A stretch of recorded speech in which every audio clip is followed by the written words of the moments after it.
With several months of Fall of the Republic 1.3's development behind us, it's time to finally give a bit of an overview on what's to come in that version, like I did recently with Thrawn's Revenge.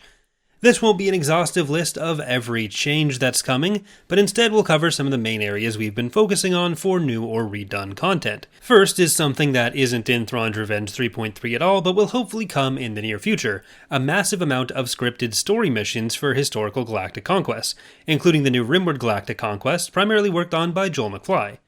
These missions, which include several cutscenes like what you're seeing here, add some extra reasons to go and check out some of those smaller Galactic Conquest maps in the historical campaign section, especially the Republic side of Hunt for Malevolence and the CIS side of Operation Dirge's Lance, though there are a variety of other missions for both sides of most historical campaigns.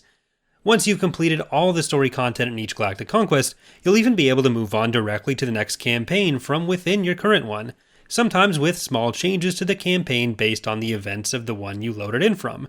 For now, this mostly just means the survival state of the Malevolence between Hunt for Malevolence and the Rimward campaign, adding in some extra incentive to play through them in chronological order.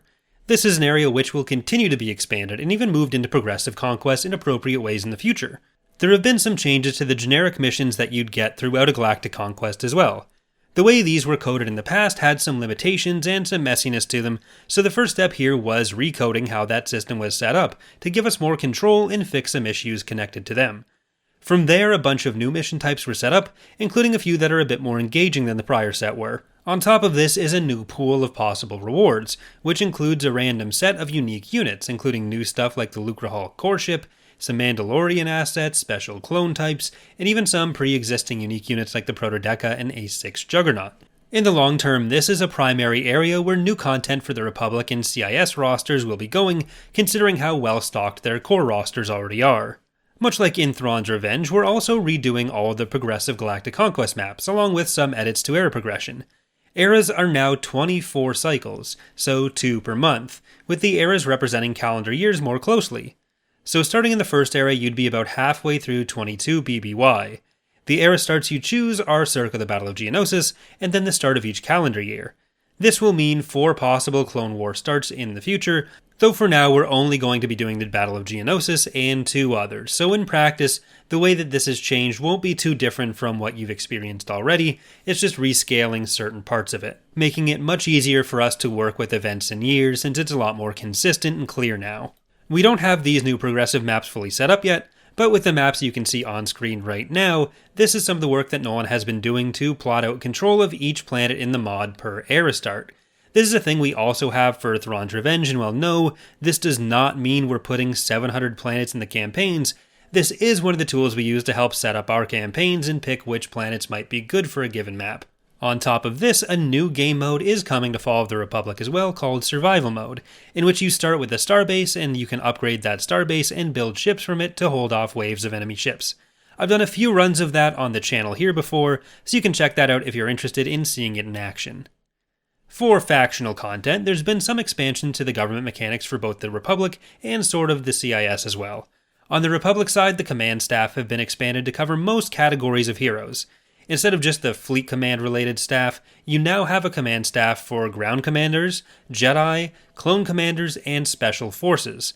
The command staff mechanic basically allows us to give players more options on which of the many characters they want to use without having to limit ourselves in what we can add. For this version, it's included new options like Omega Squad, Barriss of Fae, Luminara Unduli, Ram Koda, and many more between the new categories. Even this guy with the new Falchion tank. With so many options, it does mean we put a lifetime limit on how many can die before you start getting cut off. You'll have some warnings in advance when this happens. Otherwise, the Republic would just be a bottomless pit of heroes, and we prefer that as a limiting factor over having to cut options entirely. On the CIS side, as a semi-government mechanic, they now have access to the pirate base as a space construction facility, allowing them to build the 3 units of the Sabael Squadron, which comes with their own fighter types as well. Along with the overall map changes, this version will see the introduction of the beginnings of the Hutt faction, with a small handful of their upcoming units. They're mostly present on the new Rimward campaign map, but there are a few Hutt planets on some of the progressive campaign maps as well. When they become a fully playable faction in the future, there will remain progressive maps focused exclusively on the actual Clone Wars conflict, but there will additionally be full galaxy maps putting the Hutts on equal footing with the CIS and Republic, much like the known and full galaxy distinction in Thrawn's Revenge with the unknown regions. There are some significant changes to the economy and resources which are coming to the mod as well, but those are identical to the new setup in Thrawn's Revenge, so rather than just rereading the exact same script for that, I will link to the Thrawn's Revenge guide in the info cards, as well as the pinned comment on this video, so you can go check that out directly. That's the bird's eye view on what to expect in Point 3 though. Fall of the Republic is closest to beta phase, though we're not quite there yet. You'll definitely have noticed some work in progress elements in this video, so you can see why it's still going to take some time. We don't have a release date yet, but stay tuned for more news as we get closer to that point. You can find that here by subscribing, or check out the links in the description for our Discord server.